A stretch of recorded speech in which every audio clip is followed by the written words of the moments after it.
जब अमेरिका को पता चला कि ईरान सचमुच न्यूक्लियर बॉम्ब बनाने वाला है, तो उसने पहले धमकियां दी, फिर उसने अपनी मिसाइल्स ईरान की तरफ घुमा दी। लेकिन जब यह साफ हो गया कि ईरान भी पूरी लड़ाई के लिए तैयार है, तो अमेरिका बातचीत के लिए मान गया। निगोशिएशंस हुई और आगे भी होती रहेंगी रोम और मस्कैट में। लेकिन अमेरिका और ईरान के बीच तनाव अभी कम नहीं हुआ है। ये ट्रंप ही थे जिन्होंने प्रेसिडेंट बनने के बाद 2015 में हुए ईरान के साथ न्यूक्लियर डील को फाड़ दिया और उस पर कई तरह के सैंक्शंस लगा दिए। उसके बाद ईरान ने जोर शोर से न्यूक्लियर बॉम्ब बनाने पर काम करना शुरू कर दिया। अब कुछ लोग कहते हैं कि ईरान ने न्यूक्लियर बॉम्ब बना लिया है, जबकि कुछ का कहना है कि अभी नहीं बनाया है, लेकिन अगर चाहे तो कुछ ही हफ्तों में बना सकता है। इसलिए अमेरिका अब बातचीत के जरिए हालात ठंडे करना चाहता है। इस वीडियो में हम पूरे मामले पर डिटेल में बात करेंगे, क्योंकि अगर ईरान के पास न्यूक्लियर बॉम्ब आ गया तो यह अमेरिका के लिए किसी बुरे सपने से कम नहीं होगा। इसका मतलब यह भी होगा कि मिडिल ईस्ट में अमेरिका और इजराइल का दबदबा खत्म हो जाएगा और पूरे रीजन का नक्शा बदल जाएगा। तो एक तरफ अमेरिका बातचीत कर रहा है, तो दूसरी तरफ इलाके में जंग जैसे हालात भी बन गए हैं। अमेरिका हौथी रेबल्स, जो ईरान के साथी हैं, पर जोरदार एयर स्ट्राइक्स कर रहा है और उसने अपने B-2 bomber planes Indian ocean में तैनात कर दिए हैं, ताकि ईरान को यह मैसेज दिया जा सके कि अगर बातचीत फेल होती है तो अमेरिका कोई भी एक्शन लेने को तैयार है।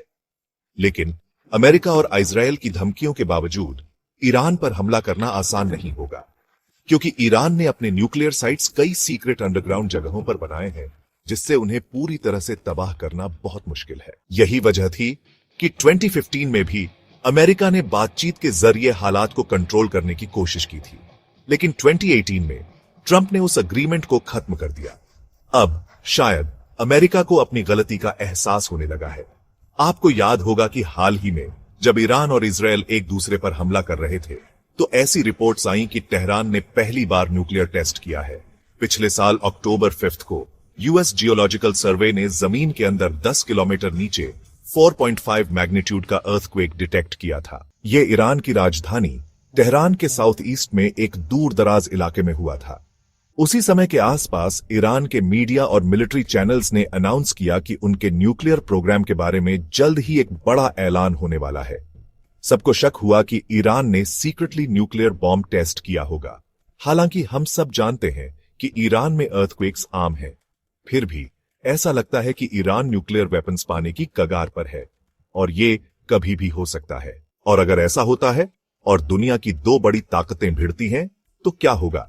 दुनिया के समुद्री ऑयल ट्रेड का लगभग 1/3 हिस्सा स्ट्रेट ऑफ हॉर्मुज से होकर गुजरता है। अगर ईरान इसे ब्लॉक कर देता है तो ऑयल की कीमतें आसमान छू जाएंगी, जिससे दुनिया भर के देशों की इकोनॉमीज खतरे में पड़ जाएंगी। ईरान की अमेरिका और उसके एलाइज के साथ दुश्मनी लगभग 50 सालों से चली आ रही है। ईरान इराक वॉर के दौरान अमेरिका ने सद्दाम हुसैन का साथ दिया, ईरान को एक्सिस ऑफ ईविल का हिस्सा बताया, इजराइल के साथ मिलकर ईरान के न्यूक्लियर प्रोग्राम पर साइबर अटैक्स किए, और यहां तक कि ईरान की इंटेलिजेंस एजेंसी के हेड कासिम सोलेमानी को भी मार डाला। संक्षेप में, दोनों के रिश्ते कभी अच्छे नहीं रहे। इसके जवाब में ईरान ने लेबनान, इराक, येमेन और गाजा में प्रॉक्सी आर्मीज बनाई। उन्हें पैसे, वेपन्स और ट्रेनिंग देकर अमेरिका और इजराइल के खिलाफ एक्सिस ऑफ रेजिस्टेंस बनाया, बिना सीधे भिड़े उन्हें नुकसान पहुंचाने के लिए। लेकिन गाजा वॉर के बाद ईरान की प्रॉक्सी आर्मीज की ताकत कम हो गई है, क्योंकि इजराइल ने अमेरिका की मदद से उनके कई इंपॉर्टेंट लीडर्स को खत्म कर दिया है। इसलिए ईरान के लिए न्यूक्लियर वेपन्स हासिल करना बेहद जरूरी हो गया है, खासकर अब जब उसे रशिया के साथ सीरिया से भी बाहर कर दिया गया है। पिछले कुछ महीनों में आयरेनियन ऑफिशियल्स खुलेआम और बार बार न्यूक्लियर वेपन्स की जरूरत पर जोर दे रहे हैं, जबकि गवर्नमेंट न्यूक्लियर बॉम्ब के लिए यूरेनियम प्यूरिफाई करने वाले सेंट्रीफ्यूजेस की संख्या और कैपेसिटी दोनों बढ़ा रही है। फरवरी 2023 में इंटरनेशनल एटॉमिक एनर्जी एजेंसी ने रिपोर्ट किया कि ईरान ने यूरेनियम को 84% तक एनरिच कर लिया है, जबकि न्यूक्लियर बॉम्ब बनाने के लिए 90% एनरिचमेंट की जरूरत होती है। अमेरिकन ऑफिशियल्स ने कहा है कि ईरान सिर्फ 12 दिनों में न्यूक्लियर बॉम्ब के लिए पर्याप्त मटेरियल प्रोड्यूस कर सकता है, तब से 1.5 साल से ज्यादा समय हो गया है। और मिडिल ईस्ट में चल रहे कॉन्फ्लिक्ट्स के बीच ईरान के न्यूक्लियर प्रोग्राम को लेकर चिंताएं और बढ़ गई हैं। अमेरिकन और इजरायली लीडर्स ने बार बार कहा है कि वे ईरान को न्यूक्लियर बॉम्ब बनाने से रोकेंगे और अक्सर ईरान के न्यूक्लियर साइट्स पर हमला करने की धमकी देते हैं। 2011 में तनाव इतना बढ़ गया था कि ऐसा लग रहा था कि जंग होने वाली है, लेकिन आखिरी मोमेंट पर अमेरिका पीछे हट गया। लेकिन आज के समय में ईरान पर इतनी आसानी से एयर स्ट्राइक्स करना पॉसिबल नहीं है। ईरान के न्यूक्लियर फैसिलिटीज अब जमीन के बहुत नीचे बने हैं और न्यूक्लियर टेक्नोलॉजी बहुत ज्यादा फैल चुकी है। बॉम्बिंग या टारगेटेड किलिंग से ज्यादा ईरान कुछ महीनों के लिए ही पीछे हटेगा। उसके बाद वो अपने फैसिलिटीज फिर से बना लेगा। ये प्रोसेस अब इतना आगे बढ़ चुका है कि अब वास्तव में कोई वापसी नहीं है। मान लीजिए ईरान न्यूक्लियर बॉम्ब्स, वॉरहेड्स और डिलीवरी सिस्टम्स का स्टॉक पाइल बना लेता है, तो फिर वो कैसे बिहेव करेगा? ये पूरी तरह से उसके न्यूक्लियर डॉक्ट्रिन पर डिपेंड करेगा। वो इंडिया की तरह बिहेव कर सकता है, अपने न्यूक्लियर वेपन्स पर स्ट्रिक्ट कंट्रोल रखेगा और उन्हें सिर्फ वॉर के समय ही यूज करेगा, या वो पाकिस्तान की तरह बिहेव कर सकता है, रेगुलर मिलिट्री थ्रेट्स को रोकने के लिए फील्ड कमांडर्स को टैक्टिकल न्यूक्लियर वेपन्स दे देगा। हालांकि ज्यादातर केसेस में हमने देखा है कि न्यूक्लियर वेपन्स हासिल करने के बाद गवर्नमेंट्स ज्यादा एग्रेसिव हो जाते हैं। पाकिस्तान के साथ भी यही हुआ था। न्यूक्लियर वेपन्स हासिल करने के सिर्फ 1 साल बाद पाकिस्तान बैक्ड टेररिस्ट ग्रुप्स ने इंडियन टेरिटरी में इन्फिल्ट्रेट किया था। इसी तरह अपना पहला न्यूक्लियर टेस्ट करने के सिर्फ 4 साल बाद नॉर्थ कोरिया ने एक साउथ कोरियन शिप पर हमला करके उसे डुबो दिया था। एक न्यूक्लियर आर्म्ड ईरान भी शायद इसी तरह रेकलेस और जिद्दी तरीके से बिहेव करेगा। मान लो तेहरान पर्शियन गल्फ में अपने राइवल्स पे और भी प्रेशर डाल सकता है अपने स्ट्रेटेजिक गोल्स को अचीव करने के लिए। इस रीजन में यूनाइटेड स्टेट्स के 1 दर्जन से ज्यादा मिलिट्री बेसेस हैं, जिनमें Oman, Qatar, Bahrain, Kuwait, Saudi Arabia और यूएई में एयर बेसेस हैं। साथ ही बहरीन और यूएई में नेवल बेसेस भी हैं। ये bases advanced long range weapons से लैस हैं। ये बेसेस ईरान की पॉपुलेशन, मिलिट्री फैसिलिटीज और लॉजिस्टिक्स साइट्स को अमेरिकन स्ट्राइक्स की रेंज में लाते हैं। दूसरी तरफ यही बेसेस स्ट्रेट ओएनएफ हॉर्मुज से गुजरने वाले क्रूड ऑयल और नेचुरल गैस की सप्लाई को सिक्योर करने में भी मदद करते हैं। लेकिन सबको पता है कि ये ईरान पे नजर रखने के लिए है। एक तरह से ये अमेरिकन मिलिट्री बेसेस ईरान की पावर को उसकी बॉर्डर्स के अंदर ही कन्फाइन कर देते हैं। लेकिन तेहरान इसे घेराबंदी की तरह देखता है, एक ऐसी जंजीर जिससे वो आजाद होना चाहता है। एक न्यूक्लियर आर्म्ड ईरान यही करना चाहेगा और किसी भी मिलिट्री रिटेलिएशन को रोकने के लिए न्यूक्लियर अटैक की धमकी का इस्तेमाल करेगा। न्यूक्लियर पावर बनने के बाद ईरान सबसे पहले यूएई पर ग्रेटर टर्म, लेसर टर्म और अबू मूसा आइलैंड्स को हथियाने का दबाव डाल सकता है। ईरान ने इन आइलैंड्स को 1971 में शाह के राज में यूएई के बनने के समय के आसपास कब्जा कर लिया था। आज तेहरान और अबू धाबी दोनों ही इन आइलैंड्स पर अपना दावा करते हैं और पिछले 40 सालों से ये विवाद दोनों देशों के बीच तनाव का एक बड़ा कारण रहा है। अगर यूएई दबाव में झुक जाता है तो ईरान इन आइलैंड्स पर मिलिट्री बेसेस बना सकता है, जिसमें मिसाइल लॉन्च पैड्स भी शामिल हैं, जिससे उसे रीजन में और भी ज्यादा पावर मिल जाएगी। इसके अलावा इन विवादित द्वीपों पर कब्जा करने से एक मिसाल कायम होगी। ईरान अपना दावा ऐतिहासिक आधार पर करता है और कहता है कि ये द्वीप 6ठी शताब्दी ईसा पूर्व में पर्शियन साम्राज्य का हिस्सा थे। अगर ईरान यहां कामयाब होता है तो वो दूसरे इलाकों में भी दावे करना शुरू कर सकता है। ईरान नए प्रॉक्सी ग्रुप्स, खासकर शिया बेस्ड ग्रुप्स बनाने की भी कोशिश करेगा। सऊदी अरेबिया के पूर्वी तट पर कतीफ शहर के आसपास शिया बहुल आबादी है। जैसे उसने लेबनान, इराक और यमन में किया है, वैसे ही ईरानी इंटेलिजेंस एजेंसी सऊदी टेरिटरीज में घुसपैठ कर सकती है और वहां एक नई प्रॉक्सी फोर्स बनाने की कोशिश कर सकती है। ऐसा करने से ईरान और सऊदी अरेबिया के बीच अब तक जो पावर बैलेंस रहा है वो हमेशा के लिए बदल जाएगा। न्यूक्लियर क्लब में शामिल होने से तेहरान खुद को कैसे देखता है ये पूरी तरह बदल जाएगा। एक न्यूक्लियर आर्म्ड ईरान अपनी मर्जी से काम करेगा। वो India middle east Europe economic corridor या IMEC इनिशिएटिव को खत्म करने की कोशिश करेगा।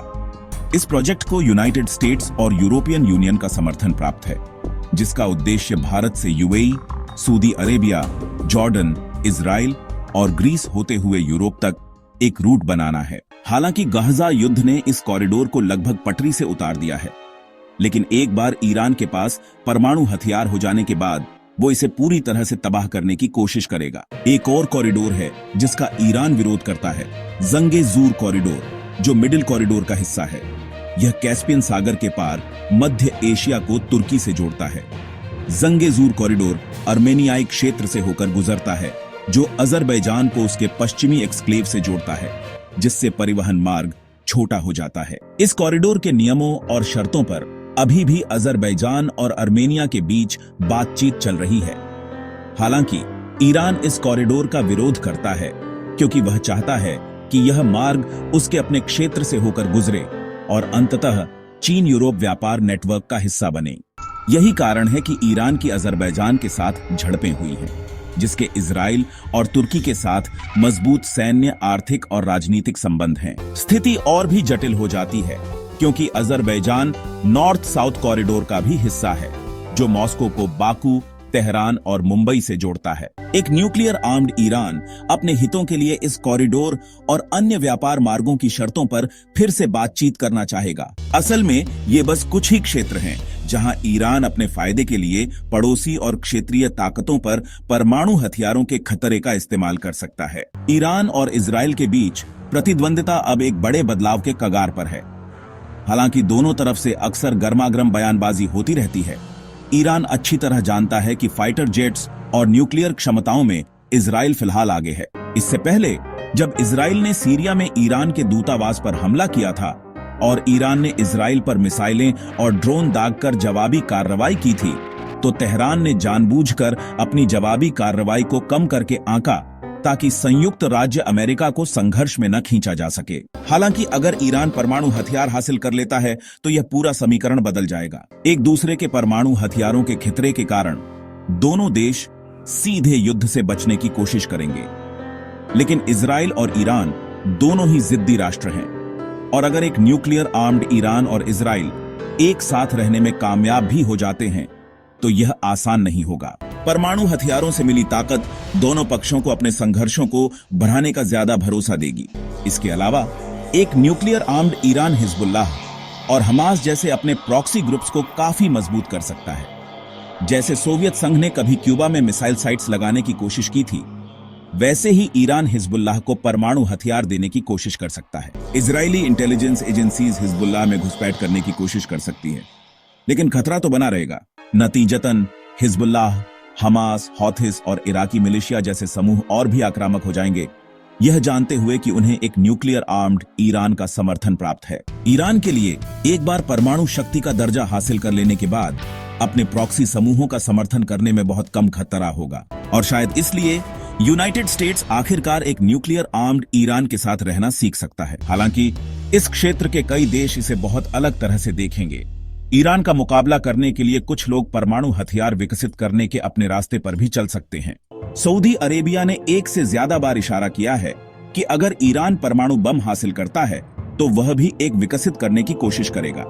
तुर्की, मिस्र और यूएई भी ऐसे ही विकल्प तलाशना शुरू कर सकते हैं। दूसरे शब्दों में, जिस दिन ईरान एक परमाणु शक्ति बन जाएगा, उस दिन इस क्षेत्र में परमाणु हथियारों की दौड़ शुरू होना लगभग तय है। हालांकि क्योंकि परमाणु शक्ति इतनी विनाशकारी है, कोई भी नहीं चाहता कि इसे फिर कभी इस्तेमाल किया जाए। आप इस मुद्दे के बारे में क्या सोचते हैं? मुझे कमेंट्स में बताएं और मैं जल्द ही एक नए वीडियो के साथ आपसे मिलूंगा।